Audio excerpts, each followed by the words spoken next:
We now invite another student speaker, A. Lavanya.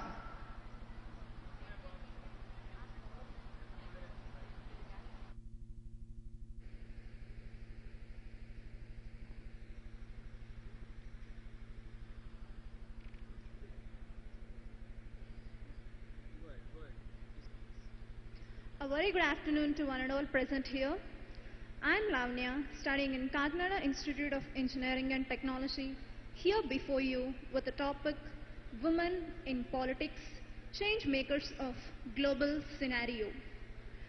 A better democracy is a democracy where women not only have the right to vote and elect, but the right to get elected. Conventional politics have reflected male domination, and probably women were underrepresented and absent in politics.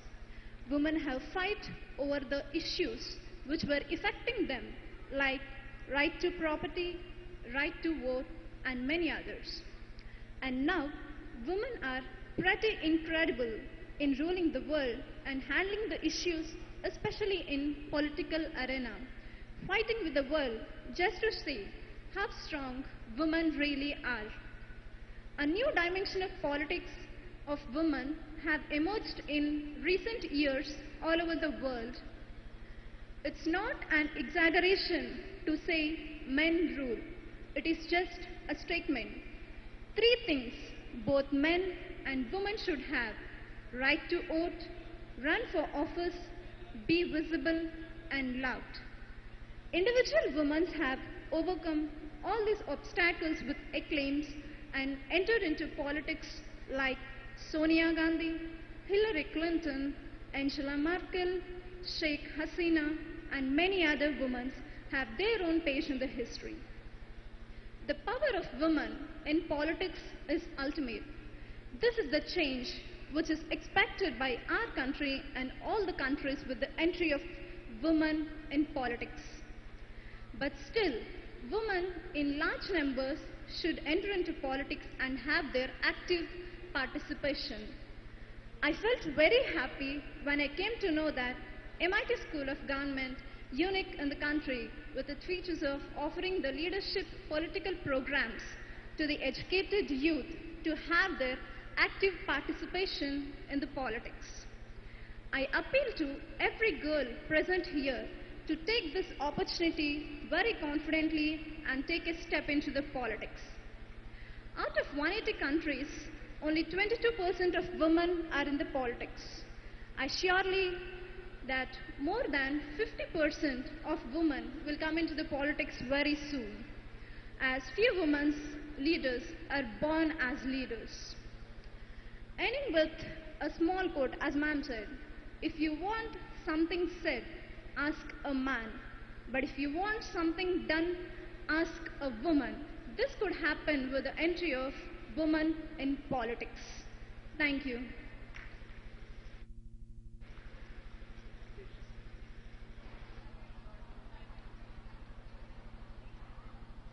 Thank you, Lavanya. Thank you very much.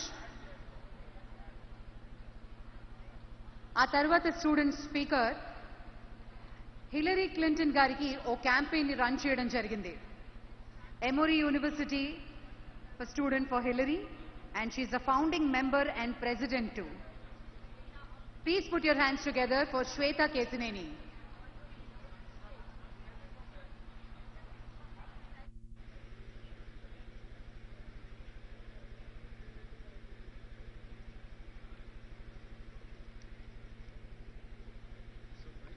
Hello.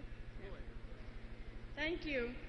Good afternoon to you all, and I'd like to take the moment to thank the Honorable Chief Minister and the Speaker for creating this extraordinary conclave for women's empowerment.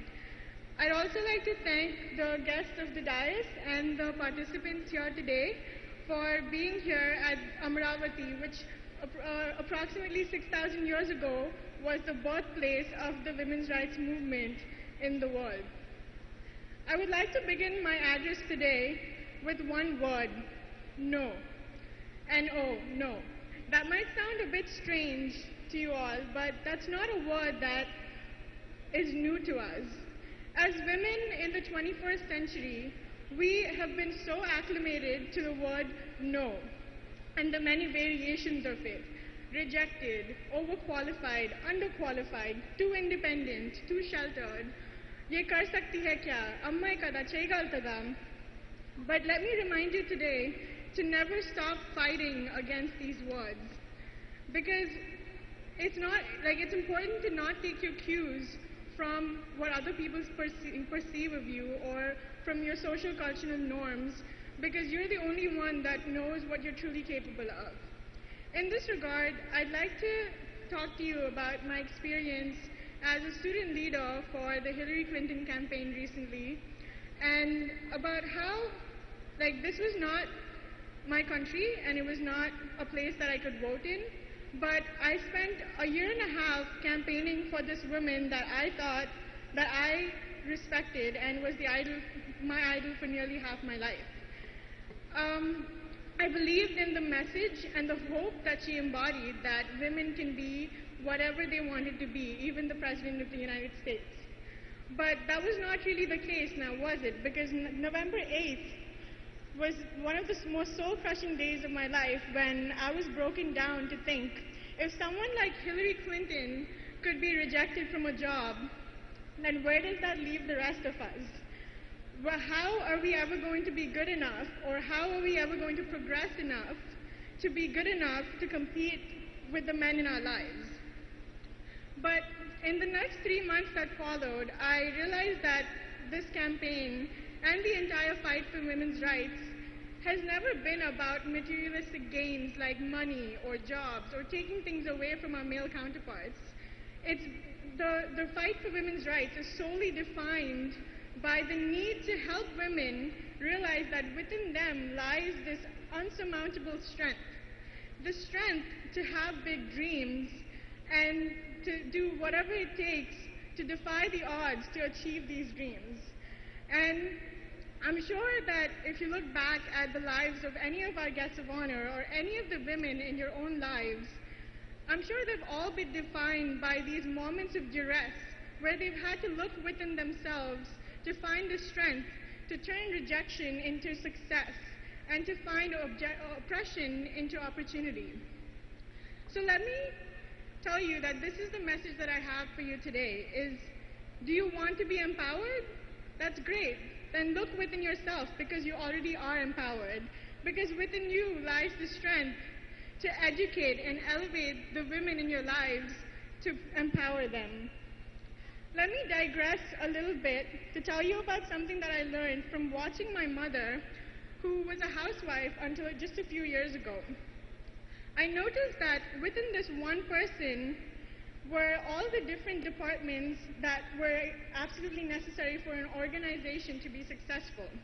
Let me start with the management, the CEO specifically, that holds the glue to the company, and managing the operations, personnel, much like our mothers do at home, where they act as a liaison between the fathers and the kids, and they manage the big and small crises at home, make informed decisions about our nutrition and our schedules, or much like the accounting and finance teams of a company where they manage the daily distribution of household expenses, or human resources departments where she's constantly looking after the family's needs and assuring that morale is high.